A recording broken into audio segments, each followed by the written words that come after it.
കൂട്ടുകാരെ, പത്രമാറ്റ കിടിലൻ വഴിത്തിരിവിലേക്ക് അതേ പ്രേക്ഷകരെ നമ്മുടെ മുത്തശ്ശൻ അനന്തപുരിയിലേക്ക് വരുന്നു.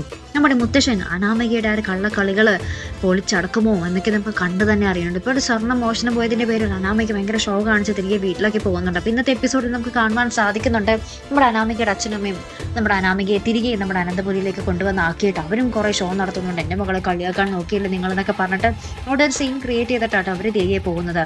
അതിന് പിന്നാലെയാണ് നമ്മുടെ മുത്തശ്ശൻ അനന്തപുരിയിലേക്ക് വരുന്നത്. ശേഷം മുത്തശ്ശൻ ഈ കാര്യങ്ങളൊക്കെ അറിയുമ്പോൾ നമ്മുടെ അനാമികയെ ഭയങ്കരമായിട്ട് ചോദ്യം ചെയ്യുന്നുണ്ട്. കാരണം നമ്മുടെ മുത്തശ്ശൻ അറിയാം നമ്മുടെ നവ്യ എന്തായാലും മോഷണത്തിന് പോകില്ല എന്ന് ഉറപ്പാണ്. നമ്മുടെ നവ്യയെ കുറച്ച് സംശയം പണ്ട് ഉണ്ടായിരുന്നതിന്, പക്ഷെ ഇപ്പോൾ നമ്മുടെ മുത്തശ്ശന് നല്ലോണം അറിയാം ഇവരെന്തായാലും മോഷണ പണിക്ക് പോകില്ല. അപ്പോൾ ഇവരെ ഈ ഒരു മോഷണത്തിന്റെ കാര്യത്തിൽ ഇട്ട് മാനസികമായി പീഡിപ്പിക്കുന്ന അനാമികയ്ക്ക് കടുത്ത മറുപടി തന്നെയായിരിക്കും നമ്മുടെ മുത്തശ്ശന്റെ വക ലഭിക്കാൻ പോകുന്നത് അല്ലേ.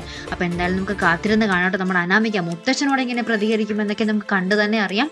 പിന്നെ ഒരു ഇടിവെട്ട് എപ്പിസോഡുകൾ തന്നെ ആയിരിക്കട്ടെ. അപ്പം നമ്മുടെ പത്രമാറ്റിൽ ഇനി വരാൻ പോകുന്നത്. അപ്പം നമുക്ക് മറക്കാതെ കാത്തിരുന്ന് കാണാം. അപ്പം ഇതുപോലുള്ള പ്രൊമോ റിവ്യൂസിനും എപ്പിസോഡ് റിവ്യൂസിനും ഒക്കെ നിങ്ങൾ മറക്കാതെ ചാനൽ സബ്സ്ക്രൈബ് ചെയ്യുക.